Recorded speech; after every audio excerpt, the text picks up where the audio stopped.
Image of a beaver pond, with logos from the Water Institute and the U.S. Fish and Wildlife Service, with text that reads, Beaver Back-Saver Device, designed by the Sutter National Wildlife Refuge.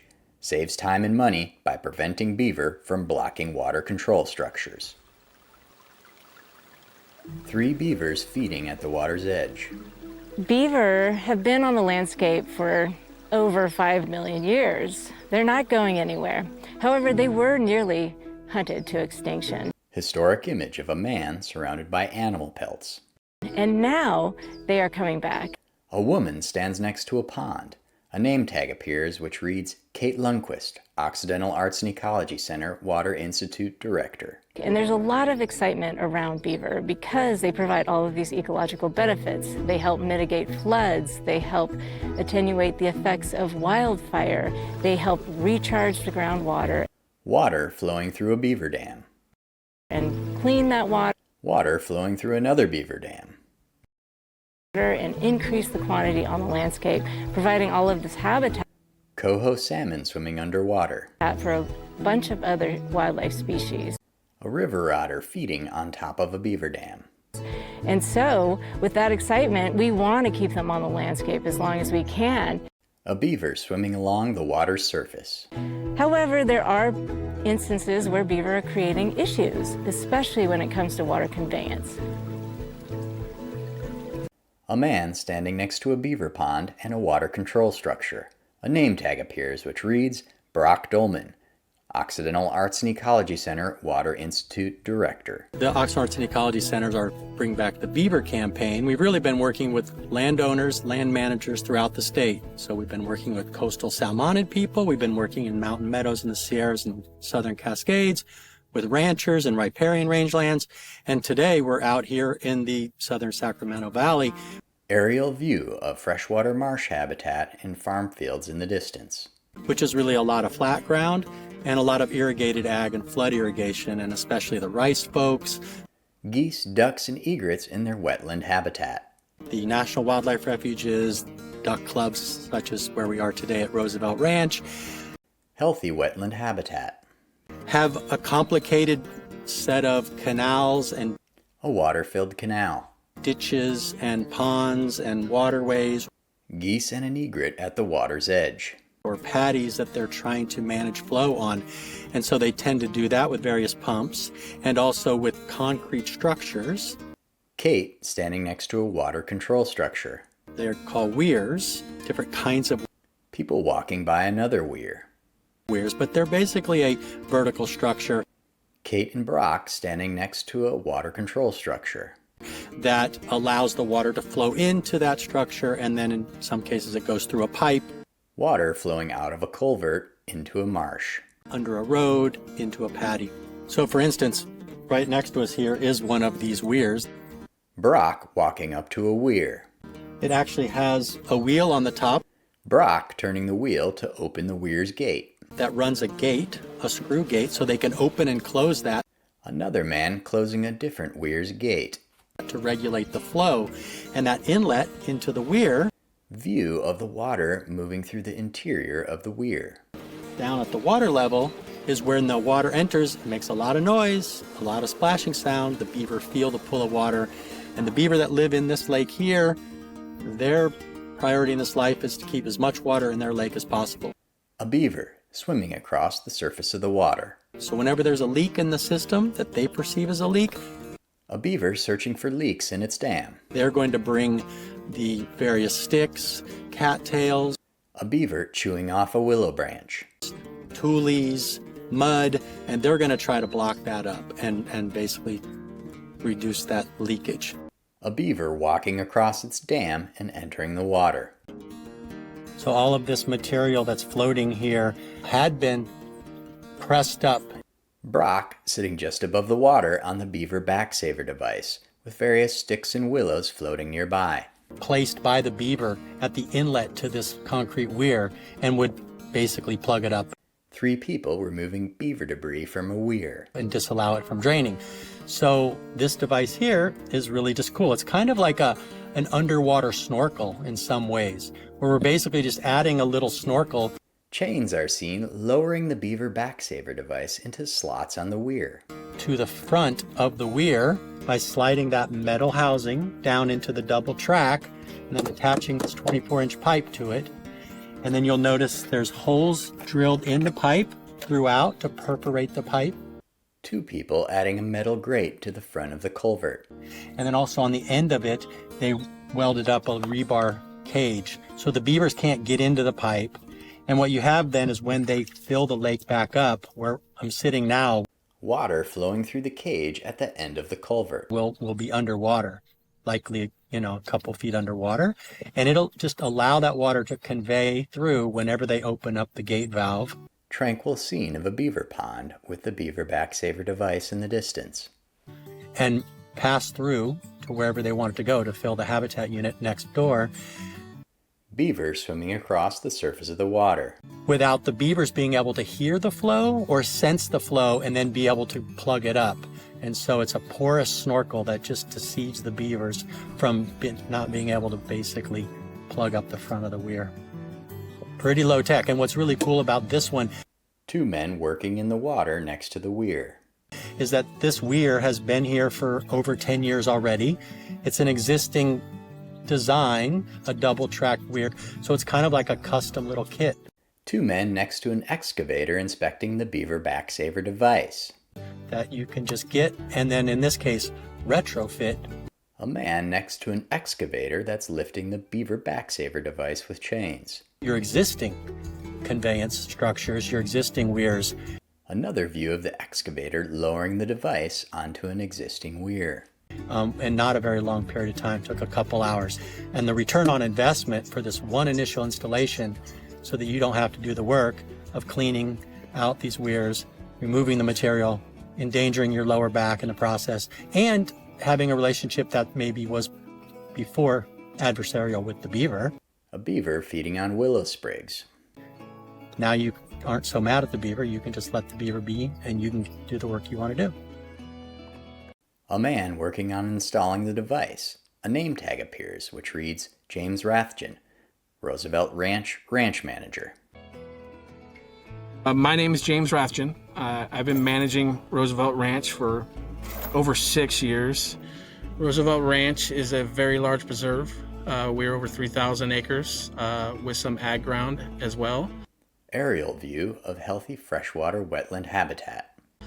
This is one of the largest NRCS projects in North America. Egret taking flight across the wetland. This project was started in 2010 by a partnership. Aerial view of geese in the wetland. And they had a vision to kind of recreate what the Sacramento Valley habitat looked like at one point. Expansive view of the wetland habitat. And their biggest goal is conservation. A tree that has been thoroughly chewed by a beaver. We do have quite a few resident beavers. I mean, it kind of goes with the territory around here. A young beaver stripping the bark from a tree branch. We do struggle a lot with the beaver.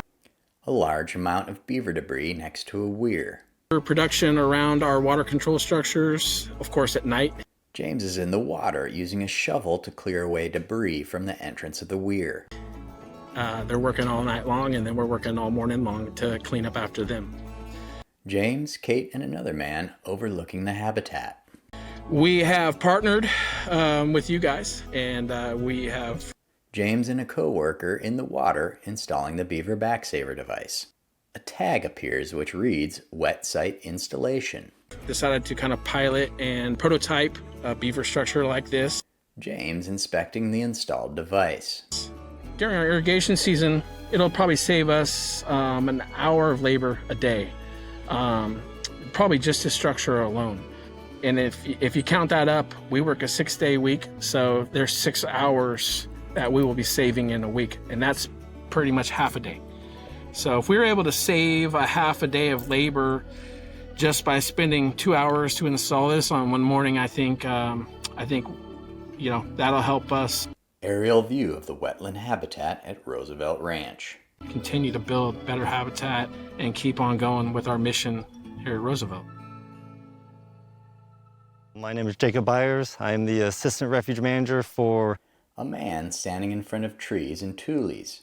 A name tag appears which reads Jacob Byers, Colusa, Sutter, and Butte Sink National Wildlife Refuge's Assistant Manager.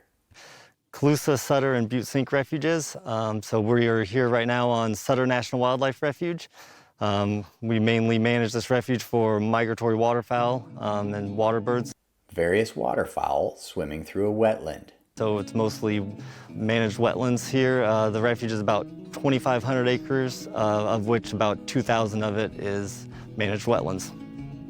Well, the beavers, for the most part, are a challenge for us. We definitely spend a lot of time unplugging water control structures.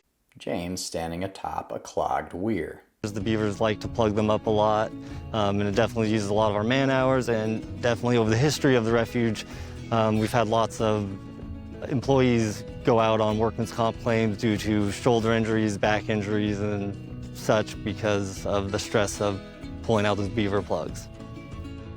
James and a coworker walking through the refuge. Typically, most days somebody has to come out and manage the water, and mostly it's checking the water levels and stuff like that, but the other main portion of it, A beaver swimming across the surface of the water. that probably is the most time-consuming portion of that, is unplugging the water control structures that the beavers have plugged up. One structure Various sticks, tules, and mud. can take anywhere from 5 minutes to 2 hours to unplug by hand, depending upon how much the beavers have been working on it. A beaver chewing on a large branch. Some of them get so plugged up that we actually have to, have an employee go back and grab a backhoe to unplug it, because it would just take A man in the water with a shovel unplugging the entrance to a weir. too long to unplug it by hand, and also just too much risk for bodily injury. Typically, at any given time, we have anywhere from 5 to 20 structures that we're actively watching that the beavers are continually plugging up. A beaver in the water chewing on a stick. So it's not uncommon for it to take one person 4 to 6 hours of the working day just running water, and that's primarily unplugging the structures. The structures are pretty simple overall. James and a coworker unloading the Beaver Back-Saver Device from a trailer. If you're a decent fabricator, welder, you can make them yourself pretty easily. If not, you could probably go to just about any welding shop and they would have no problem making them for you. So, they're overall pretty simple design that is easy for the home hobbyist or whatever to manufacture, or like I said, definitely any welding machine shop could make them. So for the base portion of the installation is, In a drained marsh, a backhoe digs out accumulated soil from in front of the entrance to the weir.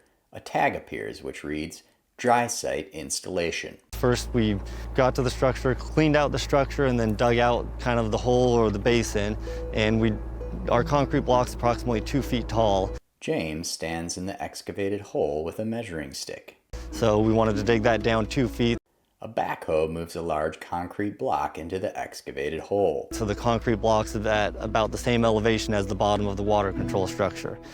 Jacob measuring the distance to the concrete block with a tape measure.